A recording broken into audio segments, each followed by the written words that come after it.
Hello সবাইকে, কেমন আছো সকলে? আশা করি অনেক অনেক ভালো আছো। এটা ছিল দিদির বাড়ি থেকে যেদিন আমরা চলে আসি সেদিনকার ভিডিওটা দিতে আমার একটু দেরি হয়ে গেল। যাই হোক, যেদিন আমরা দিদির বাড়ি থেকে চলে আসি সেদিন আমি খুব ভোর ভোর ঘুম থেকে উঠেছিলাম, ওই ভোর 4টের সময়। হ্যাঁ, সেদিন আমি বড়দির সঙ্গেই ঘুম থেকে উঠে গেছিলাম। বড়দি ঘুম থেকে উঠে বাসি কাজ সেরে ফ্রেশ হয়ে তারপর গেছে সকলের জন্য চা বানাতে, আর আমি স্নান করে ফ্রেশ হয়ে তারপর চলে এসেছি। আমি এখন রেডি হয়ে নেব, যেহেতু সকালবেলা আমরা এতজন একসঙ্গে রেডি হয়ে আমাদের বেরোতে হবে।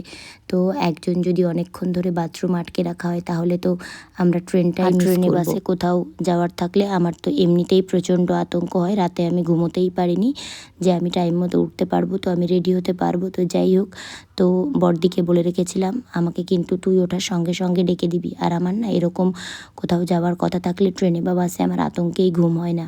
হাজব্যান্ডকেও বলে রেখেছিলাম আমাকে ফোন করে তুলে দিও কিন্তু। যাই হোক, পাশে দিদি ছিল, দিদিকেও বলেছি তুইও আমাকে ঘুম থেকে তুলে দিবি। পিসিকেও বলেছি, একই ঘরে এতজন সবাইকে বলে রেখেছি, তো কাউকেই আর আমাকে ডাকতে হয়নি। আমি আতঙ্কেই ঘুমোতে পারিনি, আমি সবার আগেই ঘুম থেকে উঠে গেছি। হ্যাঁ, বড়দি যে টাইমে ঘুম থেকে ওঠে আমিও সেই টাইমেই ঘুম থেকে উঠেছি। যাই হোক, এখনও অনেকে রেডি হবে, আমি তাড়াতাড়ি করে রেডি হয়ে তারপর বড়দির সঙ্গে একসঙ্গে বসে চা খেয়ে নেব। এখনও পিসি, দিদি, বিশাল কেউ ঘুম থেকে ওঠেনি, এখনও বিছানাও তোলা হয়নি। আমি জানি না ওরা কখন ঘুম থেকে উঠবে আর কখন রেডি হবে। তবে আমি বলে দিয়েছি আমি কিন্তু ছুটে ছুটে ট্রেন ধরতে পারবো না। ট্রেনটা মিস করলে আমি জানি না আমি আবার ফিরে দিদি বাড়িতে চলে আসবো, তারপর গাড়ি ফোন করব, গাড়ি এসে আমাকে নিয়ে যাবে। কেননা আমি একা একা তো ট্রেনে যেতে পারবো না না। যাই হোক, দিদিকে এই কেবলই বললাম তুই তাড়াতাড়ি ওঠ, নইলে কিন্তু এবার ট্রেনটাই মিস করব। আর দিদি পারবে ট্রেন মিস হয়ে গেলেও, মানে ট্রেন কাছে এলেও মানে ছুটে গিয়ে ট্রেন ধরতে, আমি সেটা পারবো না। আমার প্রচণ্ড ভয় করে আর আমার অসুবিধা হয়। যাই হোক, জানো তো ছোটোবেলা থেকেই আমি না অ্যালার্ম দিয়ে ঘুমোতে পারি না। ফোনে হোক বা ঘড়িতে হোক অ্যালার্ম দিলে না আমার আরও টেনশান হয়। এই বুঝি অ্যালার্মের টেনশানে আমার আরও ঘুম হয় না, এই বুঝি বেজে উঠবে ঘড়িটা বা ফোনটা, আমি ঘুমোতে পারবো না। তার থেকে ভালো কেউ আমাকে ডেকে দিক বা আমি নিজেই উঠে পড়ি। যাই হোক, এই যে একটা ক্লিপ, দিদির ক্লিপটা কয়েকদিন ধরে, মানে এই কয়েকদিন আমাকে ভীষণ সঙ্গ দিয়েছে। আমি বাড়ি থেকে কোনো ক্লিপ আনিনি, দিদির ক্লিপটাই এই কয়েকদিন ধরে আমি ইউজ করেছি। তো আমি তো মোটামুটিভাবে একদম রেডি, বাকি ছিল লাস্টলি টেন্ডার কেয়ারটা মেখে তারপর আমি এখন আমার ওড়নাটাকে সেট করব। সেট করলেই কিন্তু আমি পুরোপুরিভাবে একদম রেডি। আর ব্যাগপত্র সব আমি কালকেই গুছিয়ে রেখেছিলাম। তো যাই হোক, দেখো আমি এই যে সালোয়ারটা পরেছি, এই সালোয়ারটা দিদি বাড়িতে আসার কিছুদিন আগেই আমি বানিয়েছি। সালোয়ারটা অসাধারণ সুন্দর দেখতে, আর ট্রেলার দাদা বানিয়েছেও খুব সুন্দর করে। জানো তো, এখন যেহেতু আমি অনেকটাই পুট অন করে গেছি, দীর্ঘ কয়েকটা সময় যখন আমি একরকম ছিলাম তারপর হঠাৎ করেই পুট অন করে গেছি। তো টেলার দাদার প্রথম কয়েকদিন একটু সালোয়ার বানাতে অসুবিধা হচ্ছিল। দাদা ঠিকই বানাচ্ছিল, তারপর সেটা পরে যেহেতু আমি হঠাৎ করেই বেড়ে গেছি, আমার দীর্ঘদিন একটা মাপে বানানো চলতো, তারপর হঠাৎ করেই মাপটা চেঞ্জ হয়ে গেলে দেখবে একটু 19-20 হয়। তো যাই হোক, এই সালোয়ারটার সঙ্গে যতগুলো সালোয়ার আমি বানিয়েছিলাম প্রত্যেকটাই খুব সুন্দর হয়েছিল, অসুবিধা হয়নি। কিন্তু এই সালোয়ারগুলোর আগে আমি শুধু ক্রিয়েশন থেকে একটা সালোয়ার নিয়ে এসেছিলাম, তো সেটা বানিয়েছি, সেটাতে একটু প্রবলেম হয়েছিল। তো যাই হোক, দাদা আমাকে একদম সুন্দর করে আবার ঠিক করে দিয়েছে।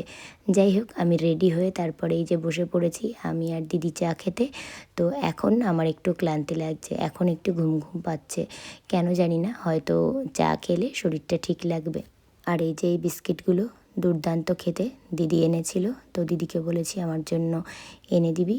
আর বিস্কিটটার মানে নামটা আমায় পাঠাবি, আমি একটু মোর বাজারে গিয়ে খুঁজবো পাই কিনা। এমনিতে আমি সব ধরনের বিস্কিট খাই না, তবে এই বিস্কিটটা খেতে না অসাধারণ সুন্দর লেগেছিল। যাই হোক, দিদিকে বলেছি আমার জন্য হয় তুই এনে দিবি আর না হয় আমাকে নাম পাঠাবি। তো দিদি আমাকে বলেছে আমাকে এনে দেবে, তাও আমি বলেছি নামটা আমাকে পাঠিয়ে রাখবি, আমি মোর বাজারে গিয়ে একটু খুঁজবো।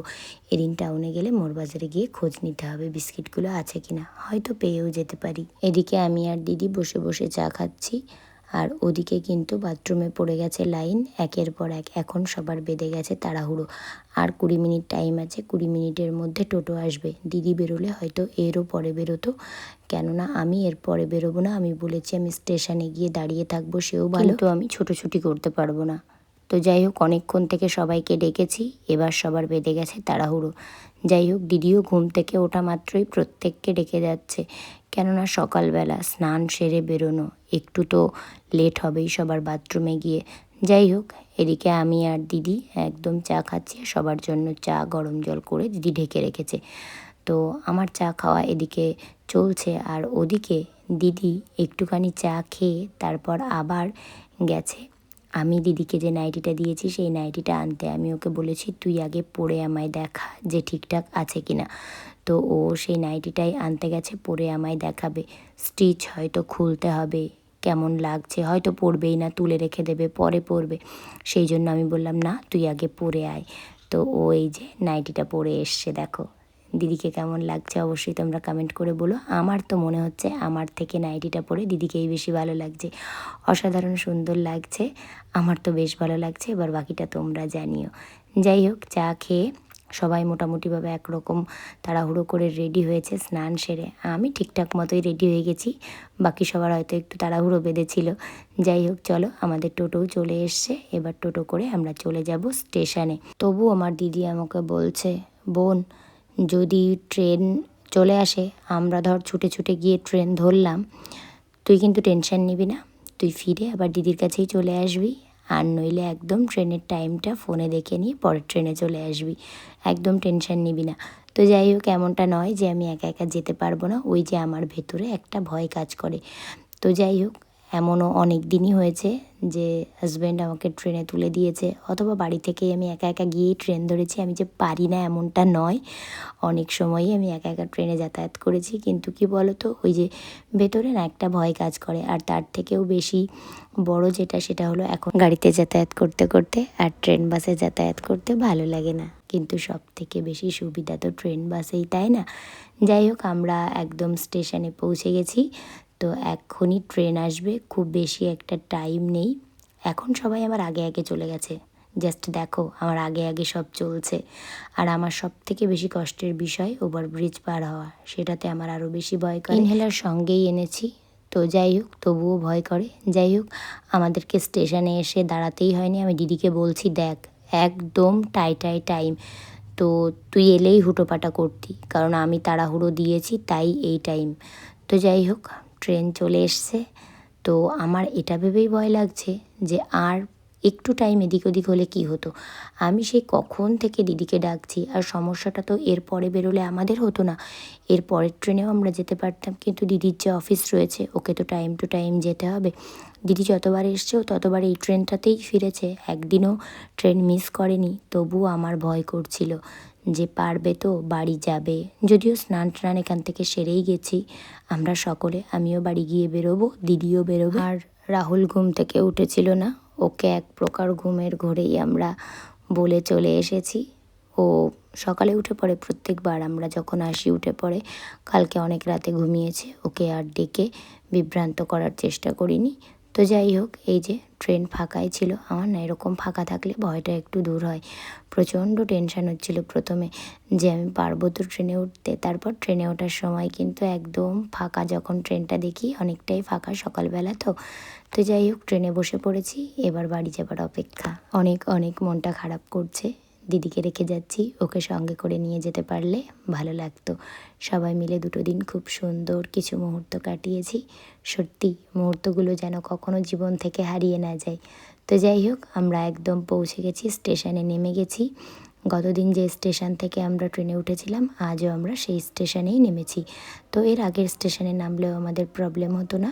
তো যাই হোক, আগের স্টেশনেই আমরা নামি, কিন্তু গতদিন যেহেতু এখান থেকে গেছি, তাই আমরা এখান থেকেই আবার নামলাম, মানে এখানেই নামলাম। যাই হোক, আমাদের টোটো চলে এসছে মহিতের সঙ্গেই আমরা ফিরবো। মহিতকে ফোন করে দিয়েছিলাম, মহিত রাতে ফোন ধরেনি। আমার তো টেনশন হচ্ছিল যে কিভাবে ফিরবো ওখান থেকে। আবার তো দিদি আমাকে বলবে হয় অটোতে চল, নইলে অন্য টোটোতে চল, আমার না ভালো লাগে না।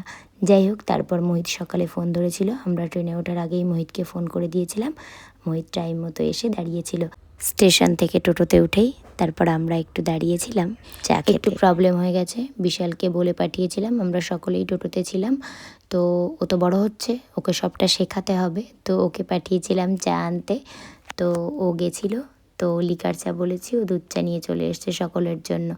যাই হোক, আমি যেহেতু লিকার চাটা খেতেই বেশি পছন্দ করি, দুধ চা খেতে আমার অতটাও খুব একটা সবসময় ভালো লাগে না। যাই হোক, চাটা কিন্তু খেতে বেশ ভালো লাগছিল, চায়ে এলাচ দেওয়া ছিল। তারপর কিন্তু আর কোথাও দাঁড়াইনি, চা খেয়ে সোজা চলে এসেছি বাড়িতে। বাড়িতে ফিরেই কিন্তু আমার যাবার কথা ছিল মহিতের টোটোয় বাজারে। তো দিদি বলল এখন ক্লান্ত আছিস, এখন আর যেতে হবে না, বাজারটা না হয় কাল করিস, এখন বাড়িতে যেটা আছে সেটাই রান্না করে তাড়াহুড়ো করে সবাই সবার কাজে বেরিয়ে পড়ি। আমি বললাম বেশ ঠিক আছে তাই হবে। আর এখন যখন ওয়েদারটাও ভালো আছে আমি কিছু কাচাকুচি করে নিই যাবার আগে। দিদি আর পিসি চলে যাবে রান্না করতে, আর আমি যাব একটু কাচাকুচি করতে। তার আগে সবাই মিলে একটু চা খেয়ে নেব, বেশ ভালোই হবে, ওয়েদারটা ভালো আছে। আমি মোটামুটি সমস্ত কিছু কাচাকুচি করে দেবো, আর শুকিয়েও যাবে, শুকিয়ে গেলে মা তুলে নেবে। এই যে 2 দিন মাকে ছেড়ে থাকা, মা বেশ ভালোই আছে, 2 দিন ভালোই ছিল। আমরা খুব চিন্তায় ছিলাম, আসলে মাকে ছেড়ে এখন তো কোথাওই বেরোনো যায় না। যাই হোক শাশুড়ি মাকে মায়ের কাছে রেখে গেছিলাম। যাই হোক মাকে দেখে ভালোই লাগছে, অনেকটাই ভালো আছে। যাই হোক আমার আজকের ভিডিওটা কেমন লাগলো জানিও। দেখা হচ্ছে নেক্সট ভিডিওতে, ভালো থেকো সকলে, টাটা।